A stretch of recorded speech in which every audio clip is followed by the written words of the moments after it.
Good morning, comrade. You're listening to WHIV LP New Orleans 102.3. This is Good Morning, Comrade. We are joined by a host of guests this week, all of whom are running for the National Political Committee of the Democratic Socialists of America. You may remember our previous conversation that we had with Francis, Alex, and oh my gosh, with oh my gosh, what's the fellow's name from New York? Kareem. Hello. They all joined us last week, and this week we have Christian, Leslie, Katie, Renee, and Jeremy joining us. Welcome, all of you, to Good Morning, Comrade. I'm going to give you a moment to just introduce yourselves one at a time. We can start with Christian.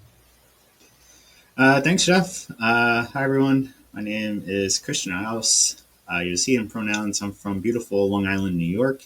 And for the past 2 years, I've been the America's co-chair of the DSA International Committee, where basically we spent a mix of the time both as a diplomat to mass parties in Latin America, Brazil, Mexico, Chile, and elsewhere.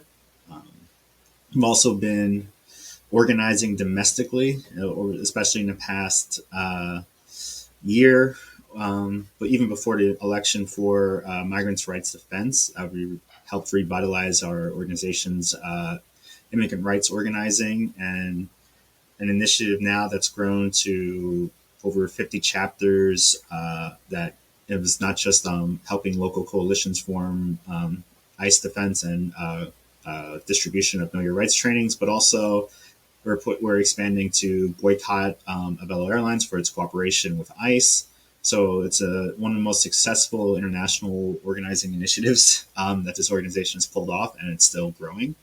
And locally, I'm glad that I got to connect our chapter with it and help our chapter grow capacity. And it's really something, and help the average member connect with the broader global socialist movement, which is kind of my MO. And I'm happy to be here.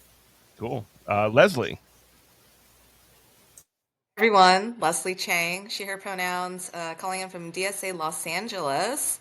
Over the last year, I've worked on a number of national priorities. So for our Rights Committee and Democracy Commission, both of which were passed at the 2023 Chicago Convention. And locally, I am one of our branch coordinators, have been working really hard, as you can imagine, on fighting fascism and ICE literally on our doorsteps. So yeah, it's been tough, but a lot of our members are really engaged in this fight. And I think Los Angeles is certainly not going to back down. So we are going to try not to curse right now. We're going to fight like heck. Yeah. Oh, hell's okay. You can say hell. Katie. Hi, yeah, my name is Katie, and I'm the electoral chair of Ithaca, New York's DSA chapter, and I'm running for NPC with the Socialist Majority slate. And my experience in DSA has largely been focused on starting with organizing tenants. I was really involved in a tenant union, and what we found was that we actually needed to change the laws that we were working under if we wanted to really expand and enforce our rights.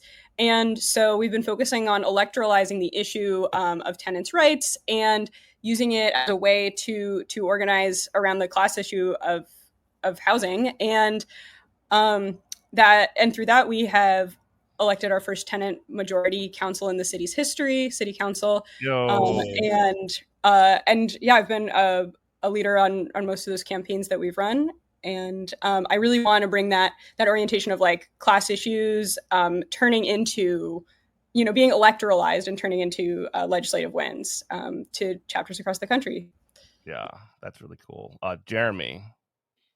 Hi, everybody. My name's Jeremy, he, him. I am calling from my hometown of Chicago, so from the Midwest, but I mostly have lived my adult life and done DSA organizing in New York City. I was the co-chair of NYC DSA for several years and in its leadership for even longer. I've been involved kind of in every corner of our chapter's life, including in building our socialist in office work and our committees at the city, state, and federal level.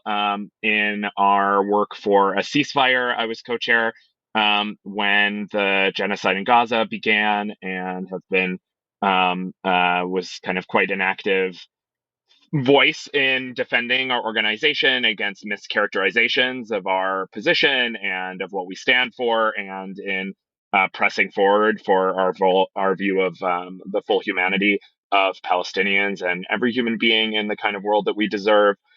And I've been deeply involved in our electoral work on a whole number of fronts. Most recently, incredibly, amazingly, in Zoran for mayor. Oh yeah. Yeah, pretty incredible victory for the whole American left, and a kind of watershed moment, I think, for our movement. And so proud to be involved in that. It was actually my 30th door knocking experience with DSA candidates across the country in NYC and elsewhere. Oh, they should give you a badge or something, I know. I did help organize phone banks for defending Cori Bush from AIPAC. Down by you folks. And I sit on the National Electoral Commission, its steering committee, and help build our national electoral work, support chapters in that work. And that experience, along with experiencing NYC DSA leadership, as well as like sort of the craziness of this moment, is part of why I decided to run with Socialist Majority Caucus for NPC. So thanks so much for having us. Totally. And last but not least, Renee, who I think we lost. Okay. So let's continue. So you guys are all running on the socialist. Oh, Renee's back. Renee, would you mind introducing yourself to the fine audience? Yeah. Hi. Sorry for being inconsistently on the stream. You're good. My name is Renee P. I'm currently a member of New York City DSA. I am serving my first term on the National Political Committee. I've also been an at-large member and a member of East Bay DSA. I helped sort of found the NYC DSA Electoral Project back in 2017-2018, providing key compliance advice and collaborating on our strategy electorally in 8 years, gave rise to the Zoran for Mayor campaign. I was in California for 5 of the last years, where I helped found and was inaugural co-chair of California DSA, one of the first statewide organizations of DSA chapters. Since getting elected to the NPC 2 years ago, I've done a lot of work that in the sort of intersection between the electoral movement and the Palestine movement, electoral work in the Palestine movement, particularly the No Money for Massacres phone banks right after 10/7, and then the Uncommitted movement, where I served as counsel to the Listen to Michigan campaign, and then I have a little trouble hearing you. Sorry, where I served as counsel to the Listen to Michigan campaign, and then brought Uncommitted to DSA as a campaign. Excellent. Where the national campaign endorsed first the Michigan campaign, and then nationwide, and then also the anti-APAC coalition that DSA joined. I'm running for another term because I believe DSA is sort of the essential organization to the movement, because it's democratically run and because it's socialist. And so that's why I'm one of the co-founders of the Socialist Majority Caucus, the caucus we're all in. We believe that in order to win, we have to build a socialist majority in America. Sure. And I'm glad you brought up the Socialist Majority Caucus. It's something that you are all running on as a sort of group, as sort of slate. I guess my question, sort of just to kick that off, is what is the thing that brings you all together? What is your sort of shared analysis of the organization that, DSA, and what is your sort of vision to sort of, to for success essentially going forward? What are we doing right? What are we doing wrong? And what do we need to keep doing? Leslie, go ahead and you can start us off.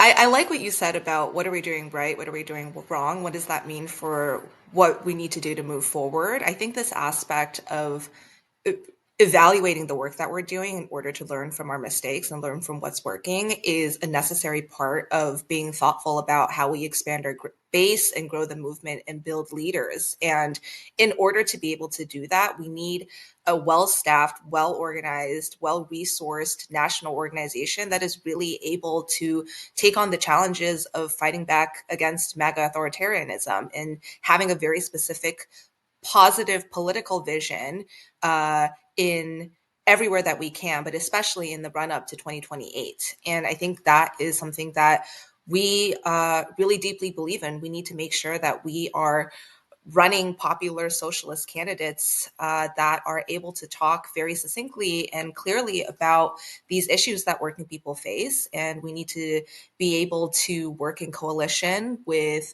other progressive groups, other more liberal groups as well, because we need to expand our visibility. So this is something that Socialist Majority really believes in. And we want to build a majority on the NPC that is prepared to take on these fights and is building an organization that is constantly expanding and reaching out to more people rather than looking inward and becoming more insular.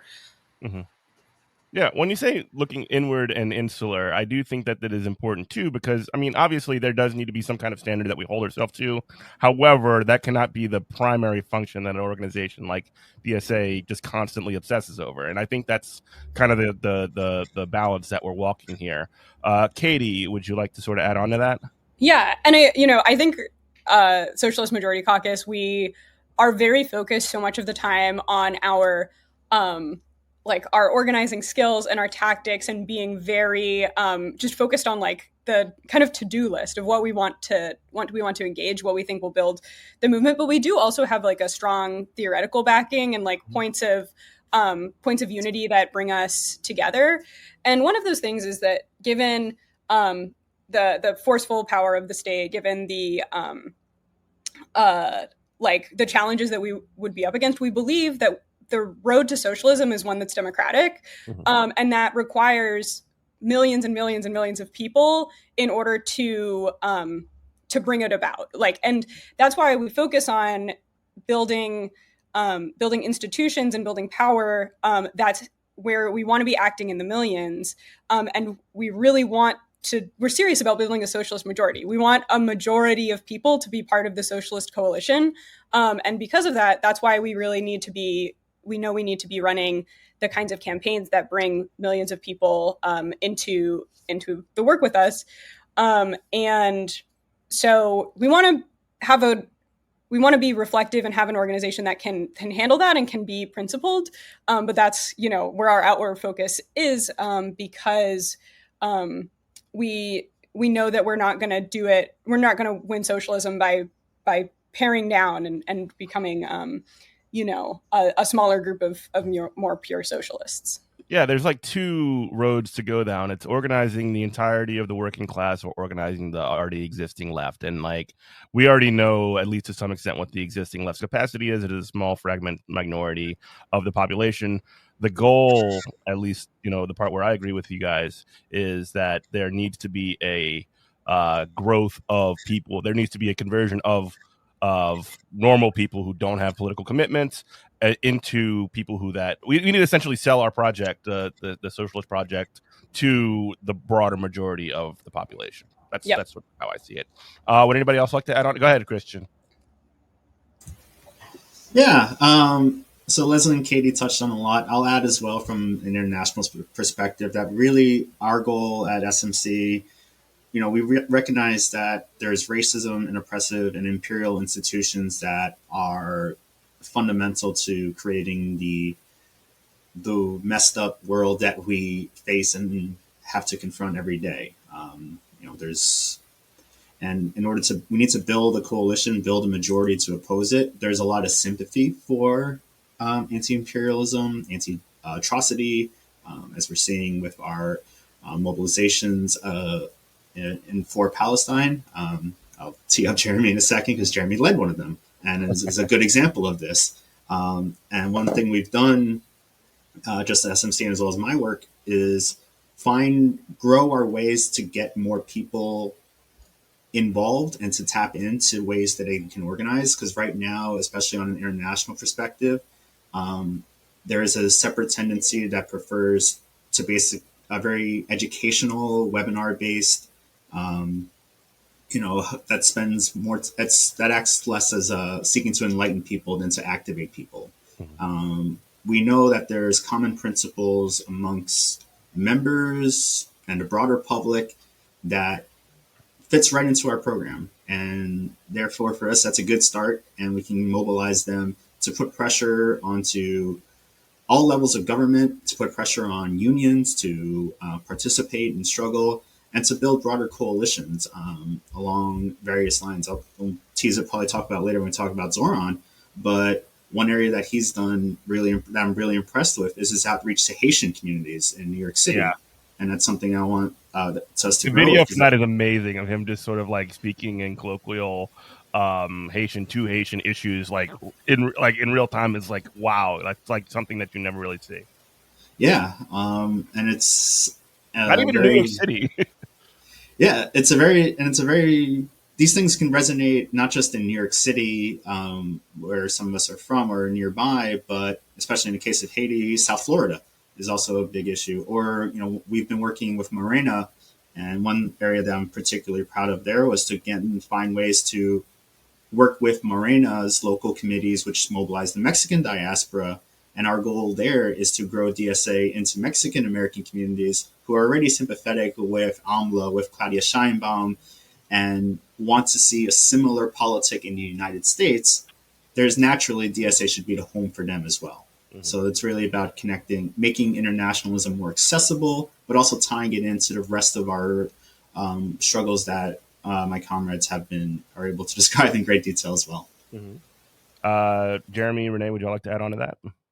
Yeah, sure. I think I agree with everything that's been said. I mean, for me, one way I have of thinking about this is like, I have been on the left for 20 or so years. I was involved in the anti-war movement against the war in Iraq. And that sort of was my initial, that and the bailout of the big banks under Obama were some of my awakening moments to the left. But I think in the 2016 moment, on the one side of Bernie and on the other side of Trump, were really I consider them sort of epiphany, an epiphany in my life, sort of Paul on the road to Damascus. The rest of my life has been shaped by being sort of trying to be true to the insights of that moment, and of kind of a revelation. And to me, the revelation was yeah, I'd been on the left a long time, but the left was totally ineffective at moving anything. We had a righteous position on ending the war in Iraq, but we weren't able to change anything. We were allergic to engaging in electoral politics because of the two-party system. And basically it was well, we hate the two parties and that's the system. And so I guess we'll do nothing. And then and what I saw with Bernie was able to, speak in a colloquial, immediately accessible way to so many Americans that had not been tuned into left-wing politics at all, but who found his words resonant. He ran in the Democratic primary as a site of struggle, other than saying, oh, the leadership of the Democratic Party really sucks. Oh, a lot of the donor base really sucks. He just jumped into fighting on the terrain of the two-party system in this really powerful way. And then on the other hand, there was Trump, which was America could go fascist, and this is an incredibly dangerous times. And it really is sort of a socialism that takes building power and winning seriously, or it's fascism. Mm-hmm. And so for me, those are all lessons that have fundamentally shaped my political orientation over these last years, and that unfortunately I feel like it's really easy for the left to like what did Lenin call it? One step forward, two steps backwards. Like it's really easy to for the left to have kind of internalize those lessons briefly and then to just go back to lots of old habits of like speaking only to the already converted, habits of like kind of obsessing over um, minute distinctions. It's very important to have principles, but we also have to have like be able to see the forest for the trees and be able to focus on building power for working people because of the level of emergency we're in, and we have to take on the right directly. So for me, those are all like really important lessons, and DSA is a hugely, with our membership model, a hugely important kind of has so much potential, a foundation stone for fighting the fight against the corporate establishment, the democratic establishment, and the right. But we really do risk falling back into old, bad left-wing habits. And we should avoid that. We should stay true to kind of the door that Bernie opened up, that in many ways I think Zoran's campaign was kind of a next step through that door, a leap forward. And we have more to come if we stay true to the strategy. Yeah, I do. If I could just Jump in. Yeah, and I hope my audio is better now. Much better. Yeah. Okay. So I've been thinking about this. There was already talk about the contrast between sectarianism and mass politics. And sometimes I think there's a tendency in DSA to think sectarianism means when caucuses fight, but that's not it, right? Like it's about an orientation toward the already converted and a focus on perfecting the line. And I think what Bernie showed, as Jeremy said, and as Zoran shows, is that if we go into mass politics, we can win among that left-wing coalition, right?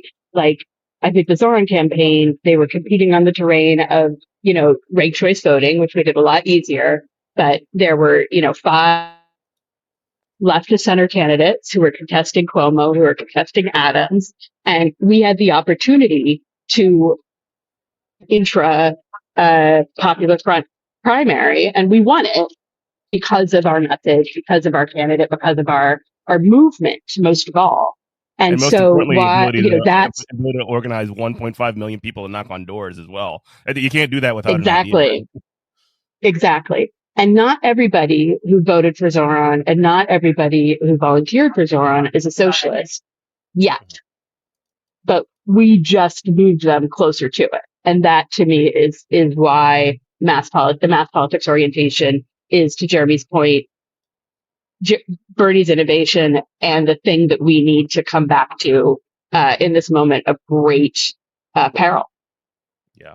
And again, I think that it is really kind of important to recognize, because one of the things that Jeremy mentioned as well was that we had these periods where there was mass uprising all the way back to the WTO protests in the early 2000s, Iraq War, Occupy Wall Street, all of these things. In those times, there was not a organized vehicle for those ideas and for those movements to be channeled through. And now, with the rise of DSA post Bernie, there is sort of at least some level of coherency that exists now that did not exist in those days. I don't know if anybody wants to jump into that part, but I do think it's important as far as sort of like what to do with that vehicle and where we're going with that. I mean, I do want to hear a little bit about Zoran. I do want to kind of have more episodes about that in the future as well. But can anybody sort of like maybe either Jeremy or Renee or Christian, because y'all are in New York or whatever, just sort of like lay out how was that campaign specifically able to connect with people? What were the things that kind of pushed people towards activating and really knocking out one of the strongest political machines, a generational political machine in New York City, which is known for political machines. You want to take it, Jeremy? Yeah, sure. I can at least start. I mean, I think Yeah, it is. I have had the privilege of seeing Andrew Cuomo fall not once but twice. And That is so crazy that he was able to run for mayor after like 2 years ago when he when he was forced to resign from governor of New York in disgrace, right? yeah, yeah, and I think, so he had the name recognition, he had so much money from these independent expenditures, just throwing infinite amounts of money into the race. I would get these negative mailers about Zoran, like sometimes many in a single day would arrive at my apartment. So definitely the force there was strong. I think the campaign First of all, the campaign did an incredible job at just speaking in a direct way about working people's actual needs. Like people have talked about Zoran's ability to be like laser focused on the key message and the key platform planks and how they would improve working people's lives. And I do think that like being able to you know, move through the noise and get back to the signal, as it were, of like, we want to make working people's lives better. Your lives are hard. They shouldn't have to be this hard. And we have some, kind of clear, achievable ideas for making them better. I think that was like super important, that message discipline, that ability to just speak really clearly and not do sort of like there's a way sometimes where the left is like putting out fires or is trying to get everything perfect on every issue. And our principles are super important on a whole wide range of issues. But also part of, I think, the theory of being a socialist is we lead on there is a majority behind these politics who, not because just of moral conviction, but because their interests are in having a better life, having a better world for them. And I think that really spoke. I'd say another just huge thing is, NYCDSA has been out of which, Zoran grew his political involvement and engagement. The group that was, in the trenches for helping him win his assembly seat in 2020. And, many of core leaders in the campaign came out of NYCDSA. And I think a lot of our electoral orientation really kind of came to fruition in this moment, which was like, again, contesting, using the Democratic ballot line as a field of struggle and getting like basically people won't, given the two-party system, it's extremely hard to break through if you're not in one of the two parties, but the parties have basically zero control over their ballot lines. And so there's an opportunity for struggle. So running on the Democratic ballot line as a very kind of well-established consensus electoral strategy in NYC.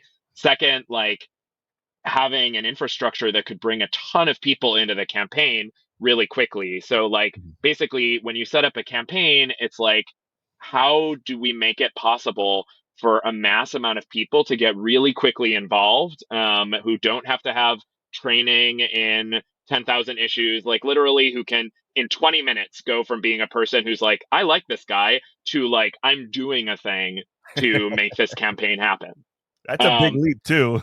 It's huge. It's huge. And it's like, it's again, I think it's not like it took a long time to kind of build that mindset on the left, because there is a part of lefties who sometimes want to be like, no, but you have to understand the nuances of his, position on flood zones and what his policy is on flood zones before I can go out and talk to a stranger.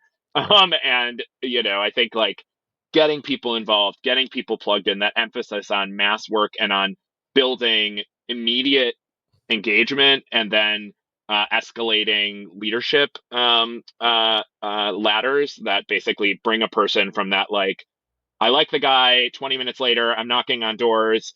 2 weeks later, I'm a field lead who's helping bring in others to knock on doors. 2 months later, I'm staging captain who's, holding down East Flatbush for the campaign, like that sort of bringing a ton of people in and moving them into and through leadership. That I think that structure has really been core to NYCDSA's work. The last thing I'll say really quickly is just like taking winning seriously and taking building power seriously. Like, I think many of us, when Zoran first proposed running were not convinced that it was winnable. And still there's definitely some shock. But like, Definitely. the only way we got to this moment was by being like, okay, if we're going to take this on, we're going to take it on seriously. We need to knock on a million doors. We need to figure out the infrastructure for doing that. We need to hit for the big leagues and be really, be hardcore about raising the money, about knocking on the doors, about all those things that are required to win. Yeah. 100%. WHIVLP New Orleans 102.3 is Good Morning Comrade. I also do, and this is like one of the more notable things. I know that there have been city council seats, and when you think about, I'm thinking of Richie Floyd and Pinellas and things like that. Those are examples of people who are like cadre members of DSA who came up through, like even AOC, who was a member, from what I understand, prior to running for office, didn't necessarily run a campaign like entirely through the organization. This is sort of like one of the, at least the highest profile, definitely at least since AOC, victory by DSA broadly. And I just sort of, wanted to sort of flag that as that it is definitely possible to have people come through the organization as members and then be kind of catapulted into positions of leadership. And that's really cool, like elected positions, power as well. Yeah, I'll add as well that it's also possible for members to work their way through the ranks of DSA and become members of DSA, like all of us here in SMC, and that's one thing we believe as well, that we work our way up. We believe in meritocracy, and we want to promote it within DSA internally as well, and we want people who know what it's like to cut turf or know what it's like to work in Action Network, to work their way up and pass that knowledge on to more and more rank and file members and enable them to succeed without having to micromanage them or put them in or entrench our individuals and our cronies into certain spots. So that's how we prefer to do things here, and I think that's where we're seeing the benefits. And like, just doing work is so like transformational in this whole thing too. I mean, like, can you imagine, do you remember what it was like when you knocked your first door or did your first shift, like tabling or whatever it is?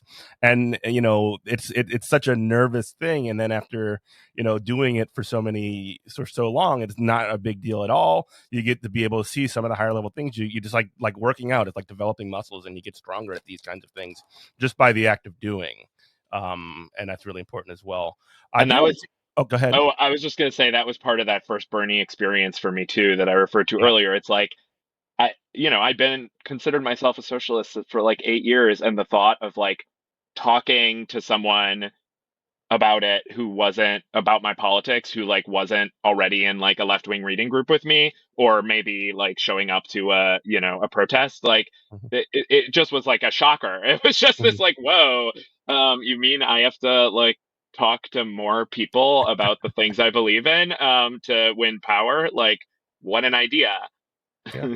Or even talking to your coworkers at your workplace. When you organize your workplace, you have to talk to your coworkers and make that happen as well. It's all like, it's not exactly the same thing, but it's connected, and it becomes, as you do it more, more and more, you just kind of get better at it, and you get used to it, and you get to understand the terrain at higher levels.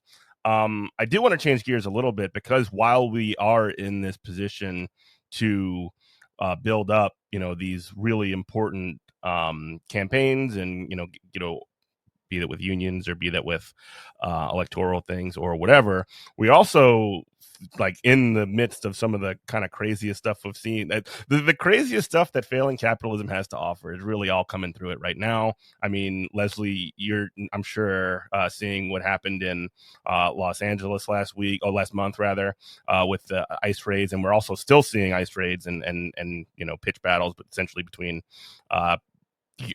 a union leader getting waylaid by federal officials and all these horrible things. And I mean, even in New York, there was the Brad Lander who got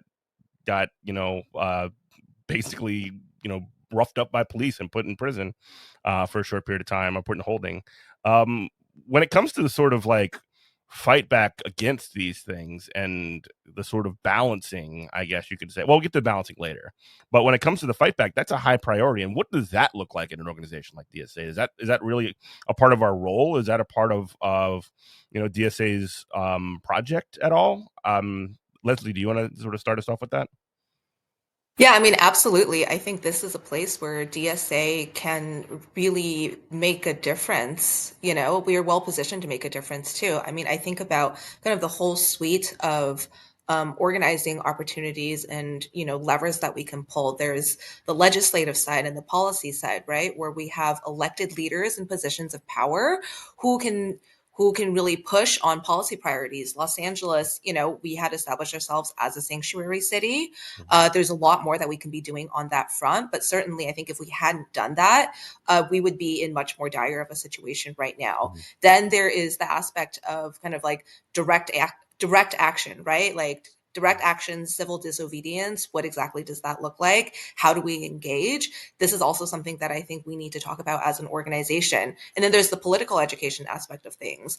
Know your rights presentation, right? How are we educating people? How are we reaching out to working class folks, helping them understand what their rights are so that they're prepared if when ICE shows up at their doors? Community canvassing. How are we going door to door to help small businesses understand, hey, like if you put up a sign that says private employees only, ICE can't go back there.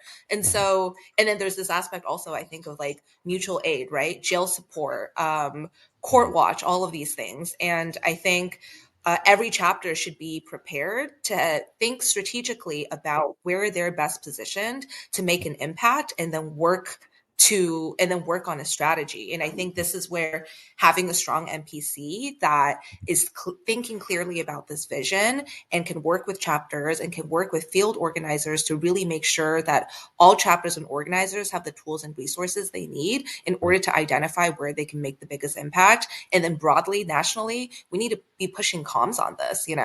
Immigration is a really hot issue right now. I think it's a very polarizing issue. We need to be very, very forceful with our messaging to talk about the ways in which immigrants really built the United States and why they really benefit communities.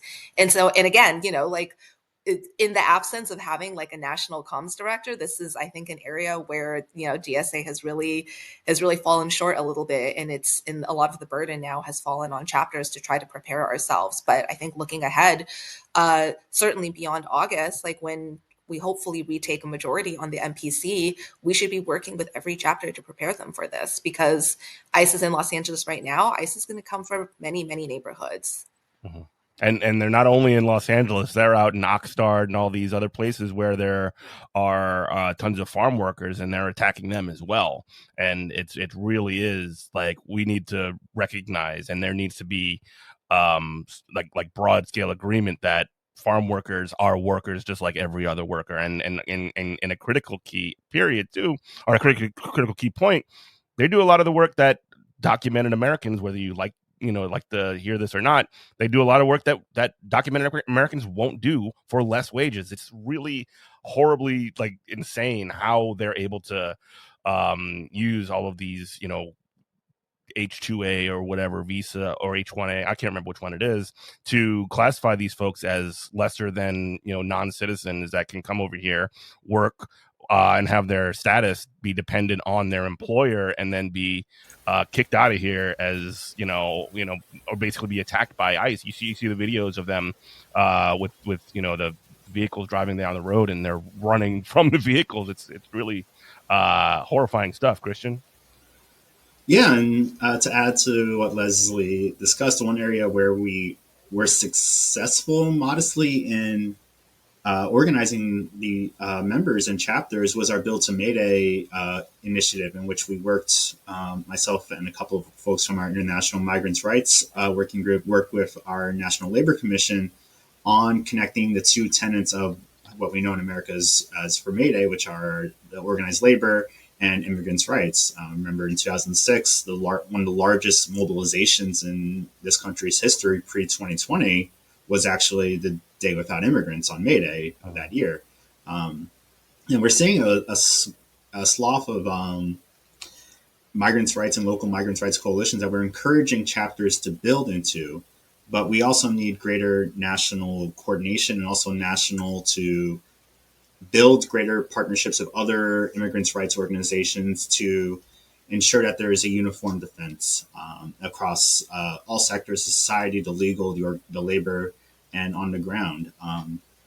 And because really, when it comes to the right, their goal is to create an underclass of laborers who don't have citizen protection and therefore are forced to be pliant in every manner. It's talked about the raids in Los Angeles. There's been raids on Long Island.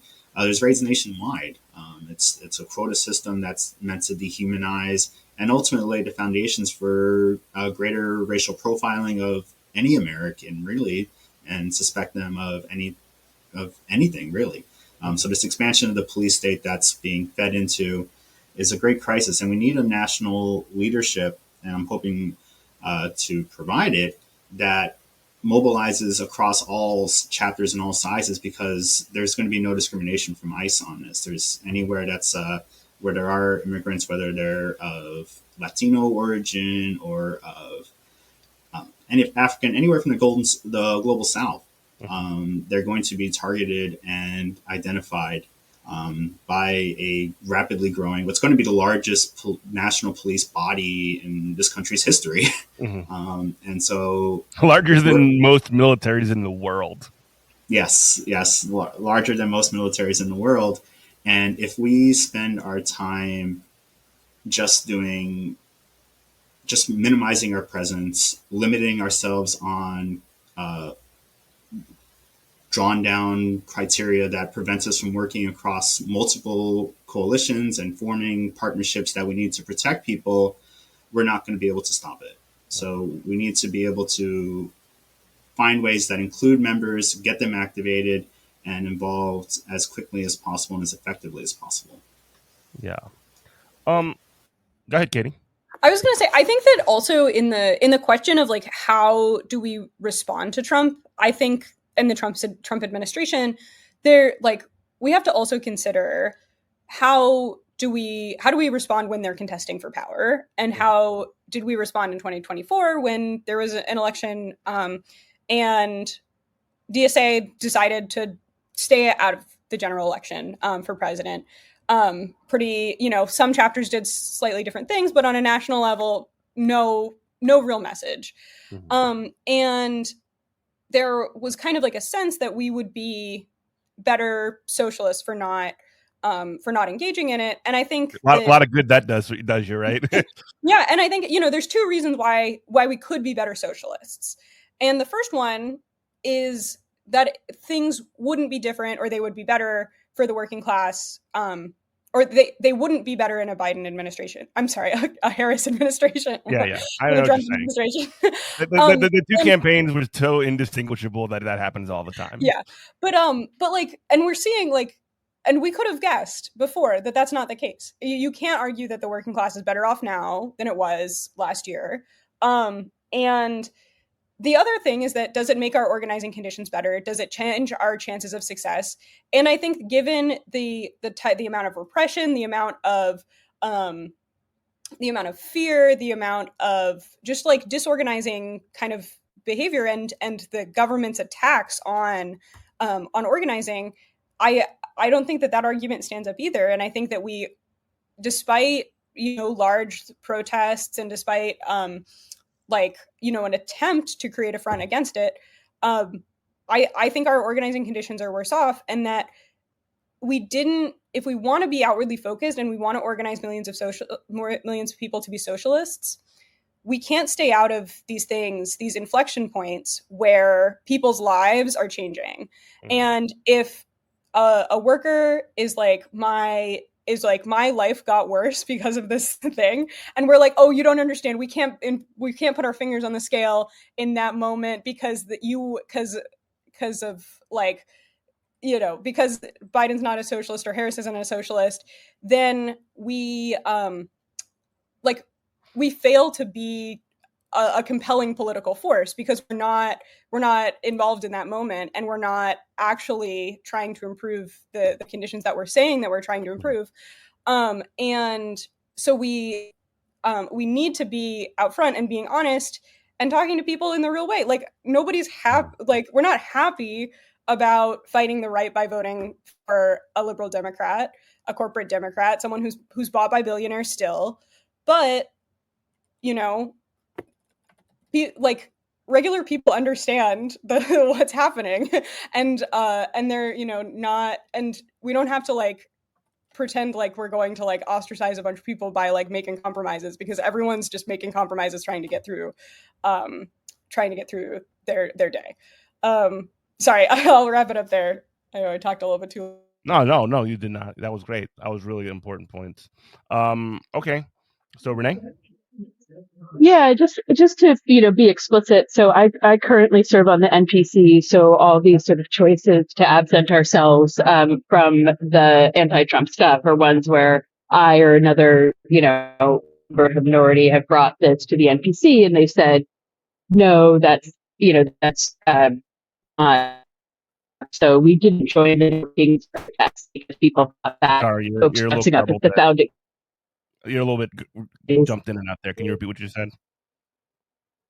Yeah. So, for instance, we didn't join King's protest formally because considered bad form for people to be dressed as founding fathers, that might be offensive. So we didn't join the No Kings protests, even though that's a moment where thousands of people are out in the streets. Leslie mentioned, you know, we don't have a communications director. The NPC majority sort of fired our communications director in a politically motivated firing as part of the layoffs, hasn't hired a new one. We have 4 field staff covering the entire country. At the very moment that we should be ready to go in and join the fight, we're not just absenting ourselves from the battlefield, we're decommissioning troops that we need, to continue the metaphor. And then, you know, just the last thing I'll say is, like, we had brought, as again, the Trump Response Committee, the NPC minority had brought forward a proposal to turn on the voter file access for all the most vulnerable Republicans, the ones that are targeted for, you know, the big, beautiful bill for everything, you know, months ago, and said, let's get this infrastructure in place, the tools we need to call, everything we need to be able to do these kinds of pressure campaigns. But when the big, beautiful bill came around, we didn't have that infrastructure in place because it was voted down. It was considered not a priority. And so we weren't able to do national phone banks to vulnerable Republicans to say, you know, don't vote for this bill. We weren't able to do the advocacy that we should have been doing because we just refused to make it a priority. Yeah. Leslie? And I think this is one of the distinguishing factors between those of us who believe in mass politics and then those who want to have that more sectarian, insular view, where we believe very strongly that we have to contest for power in the spaces where people are paying attention, right? Running candidates along the Democratic Party ballot line is a clear example of this. Joining in coalition with organizations that are putting on, that are broadcasting messages against Trump, WFP, right? No Kings, Indivisible. All of these organizations put on huge rallies really after inauguration, and there was an opportunity for us to be really visible in that fight, and we chose, or the NPC majority chose, to walk away from that. And I think that's a really critical error, and this is something that we really need to rectify. Hopefully come August, we need to change the orientation of this organization because we're not going to grow if people don't know who we are. Yeah. So appreciate that. And I know you do got to jump, but thank you so much for joining us, Leslie. While we do move on, I do think it's important that we kind of talk about, in addition to the folks that are running for NPC, which is you guys, but there are also, various and important, so the convention also, in addition to electing leadership, very important part of the organization, but also there's a lot of resolution business that sets the trajectory of the organization that for the next 4 years. What are some of the things that you think are some of the most important points of discussion that are going to be taking place in this convention? We can start with perhaps Katie. Yeah, I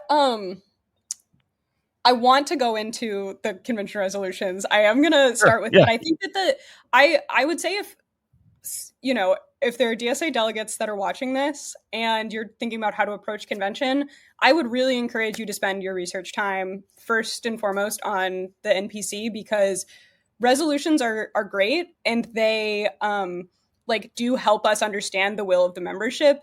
But the truth is, the implementation all comes down to NPC nominations, the local chapter leadership, and just the kind of the political will of the people elected. And I'll say that sometimes, because the vocabulary that we use is very jargony and the nuances are all over the place, the candidates for NPC can say very similar things but act very differently in their terms. For example, I went to convention in 2023. Red Star Caucus was talking about how they were the number one electoral caucus, and they really supported electoral work. And I was okay, so I should vote for either the SMC people or the Red Star people, because I am really excited about electoral work. I'm really interested in what these chapters are doing.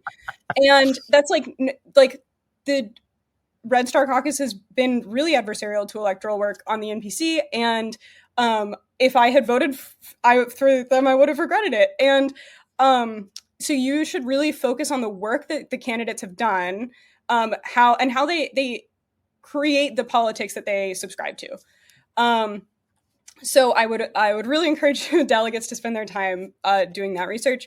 But I also, we've the group of us here have introduced some resolutions about being really proactive in seizing the moment that we're in to win big elections, to fight for bigger elections, to build bigger coalitions, to basically make thousands of Zorons, or maybe just a couple Zorons, but have them in Congress, and to focus on what we need to do as DSA to be ready to run those kinds of huge, logistically challenging, really expensive races. Congressional races, we need to be serious. They cost millions of dollars, or even tens of millions of dollars. And so we need to focus on our own capacity, but also on the coalitions that make it possible. Because just DSA was a huge leader in Zoran's campaign, but it doesn't happen without the other organizations that jumped on too. And then, so I'll talk about those, but maybe I'll hand it to Christian to talk about the internationalism resolutions as well. Sure. I'll just briefly explain it. We want to fight the roots of repression from at home and abroad, and that involves a multi-tendency and both national and local approach to protecting immigrants and protesters, whether they're fighting against Israel's atrocities and genocide, or the U.S. atrocities against immigrant populations as well. I'll pass it on over to Renee on the rest of the platform real quick. But basically on the international side is we're looking to have a multi-sectoral, local and national approach towards fighting these local and international oppression. Renee? And we can sort of wind it up here, just sort of, get our last words in, but go ahead, Renee. Hi. Yeah. So I am a co-author on the Democratic Road to Socialism, which is essentially a resolution reaffirming that we believe that the way to socialism is to get a socialist majority in this country, and that this is not a theory of vanguardism. This is not an anti-democratic institution, the Democratic Socialists of America, and reconnecting to the really rich theoretical and historical tradition of democratic socialism, and why that is the orientation that the organization should have going forward. And thanks so much. My bus has just arrived. All right, thanks, Renee. All right, yeah, so yeah, I'm happy. Go ahead, I Jeremy. was just gonna say really quick, I think one overarching way to think too about convention is just convention is we're a membership organization. We have a rich internal democracy that is super important. in my mind, our democracy is best sort of utilize democracy as for socialists is in part an end in itself, but it's also a means to an end. It's about thinking about how do we, us debating like what's the best way to change the world. And that involves assessing where are politics today? How do we intervene? And I think one thing that has been, a kind of theme that's run throughout this conversation is unfortunately, some of the current leadership of national DSA tend to not have that political an orientation. They're very involved in like minutiae and their own caucus lives, but they're not like, what are the big fractures of the moment? Who needs to be organized? How do we organize them? How do we move thousands, millions of people into action to address the moment? And for me, that's the sort of like, the red thread through how I'm thinking about going into convention is it's like, we have to intervene against Trump and stop this fascist wave. So here's how we're going to do it. We're going to build coalitions. We're going to be on the front lines of defending against the Medicaid cuts.